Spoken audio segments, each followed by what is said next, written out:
اور ایک چپتی ہوئی بات عرض کر دوں، جو قوم صدیوں سے امام کا ذکر سننے کے بعد بھی نمازی نہ بن سکی ہو، گناہ نہ چھوڑ سکی ہو، اس قوم سے ہم کیا دوسری امید رکھیں گے؟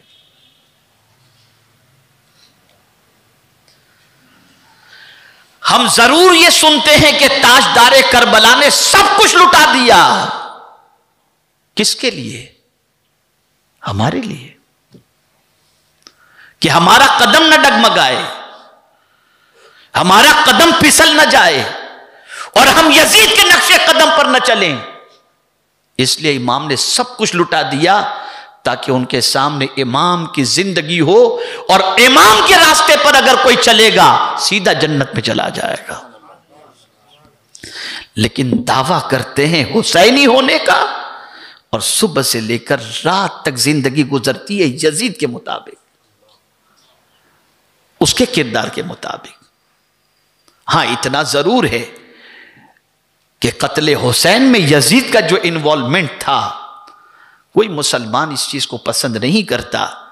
البتہ لاشعوری طور پر یزید جس طریقے سے زندگی گزارتا تھا اس طریقے سے آج کا مسلمان زندگی گزارتا ہے.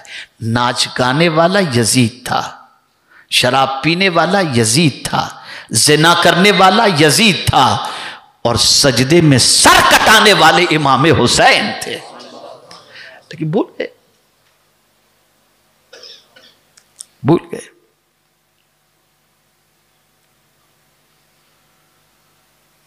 اے رسول اعظم صلی اللہ علیہ وسلم کے دیوانوں، آپ اور ہم جینا چاہتے ہیں.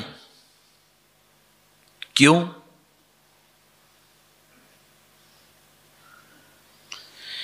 دنیا سے بہتر کون سی جگہ؟ کتنا اچھا ہے سب کچھ، گھر بار، بیوی، بچے، مال، پیسہ، ساری چیزیں، آرام، آسائش. اور موت کا نام سن کر کے ڈر جاتے ہیں. بلکہ کچھ لوگ تو ایسے بھی ہیں جو دنیا کی زندگی سے بڑے سیٹسفائیڈ ہیں، مطمئن ہیں. ان کو قرآن کہتا ہے ان الذین لا یرجون لقاءنا ورضوا بالحیات الدنیا واطمأنوا بها والذین هم عن آیاتنا غافلون. بے شک وہ لوگ جو ہم سے ملنے کی تمنا نہیں رکھتے اور دنیا کی زندگی سے راضی ہیں اور بہت سیٹسفائیڈ ہیں، اللہ فرماتے وہ ہماری نشانیوں سے غافل ہیں. یہ کیا ہے دنیا؟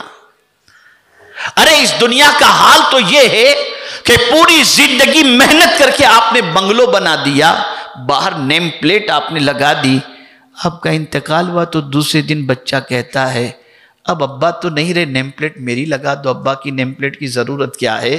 زندگی بھر کی کمائی کا بنگلہ بچے کے نام ہو گیا.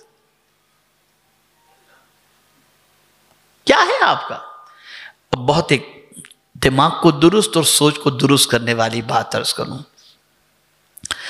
کسی سے پوچھو یہ کس کا؟ یہ میرا. بنگلہ میرا، گاڑی میری، بینک بیلنس میرا، یہ میرا، وہ میرا. کچھ بھی میرا نہیں. یہ ہم میرا میرا کرتے نا، کچھ بھی میرا نہیں. اس کو میں سمجھاؤں، اگر آپ کہتے ہو کہ میرا ہے تو جب قبر میں جاؤ تو سب کو لے کر جاؤ. کوئی قبر میں بنگلہ لے کر گیا ہے؟ بینک بیلنس لے کر کے کہ نہیں؟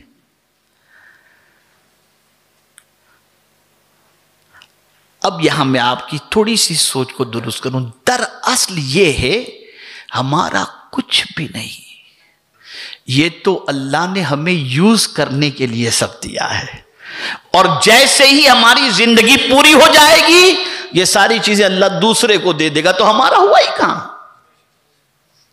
ہمارا ہوا ہی کہاں؟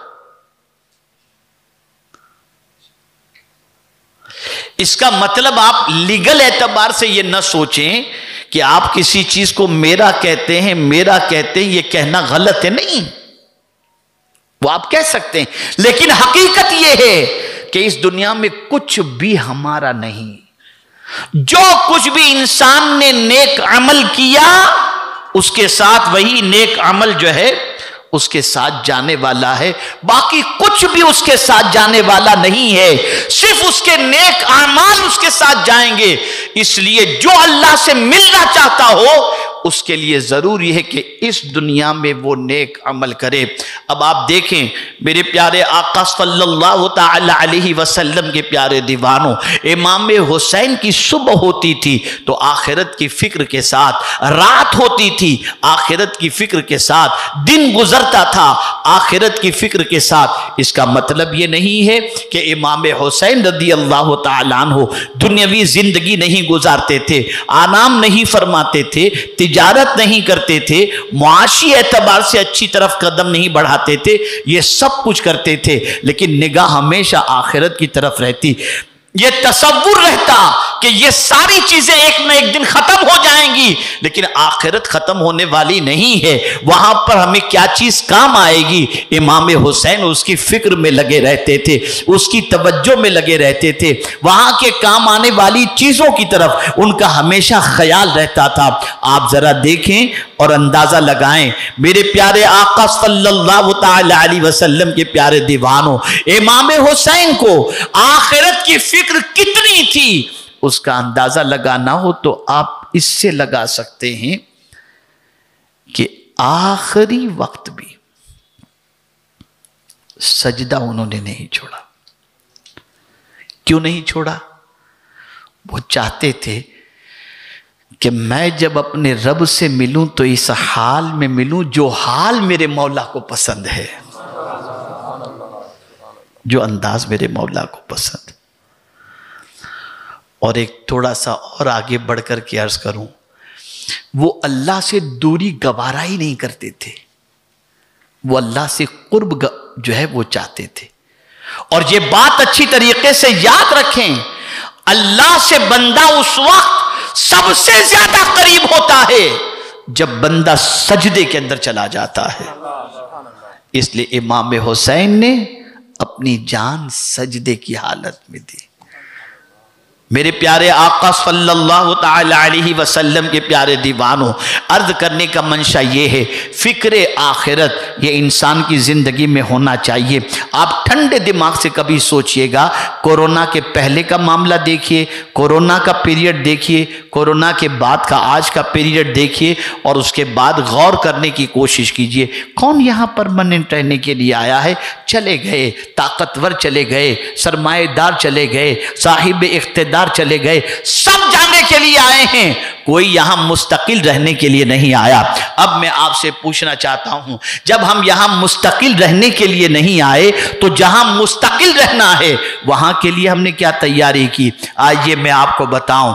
حضرت ابو ذر غفاری رضی اللہ تعالیٰ عنہ سے ایک صحابی ملنے کے لیے پہنچے، اور پہنچنے کے بعد جب دیکھا تو گھر میں کوئی چیز نہیں، ایک دم معمولی کچھ پڑا ہوا ہے، تو حضرت ابو ذر غفاری رضی اللہ تعالیٰ عنہ کو بہت کچھ مال غنیمت کے اندر ملا تھا، بہت کچھ ان کو ملا تھا، لیکن جب وہ ساتھی نے دیکھا، صحابی رسول نے دیکھا کہ کچھ بھی گھر میں نہیں، تو آپ سے وہ صحابی کہتے ہیں، ابو ذر کیا بات ہے، تمہیں تو بہت کچھ ملا تھا لیکن تمہارے پاس تو کچھ بھی نہیں؟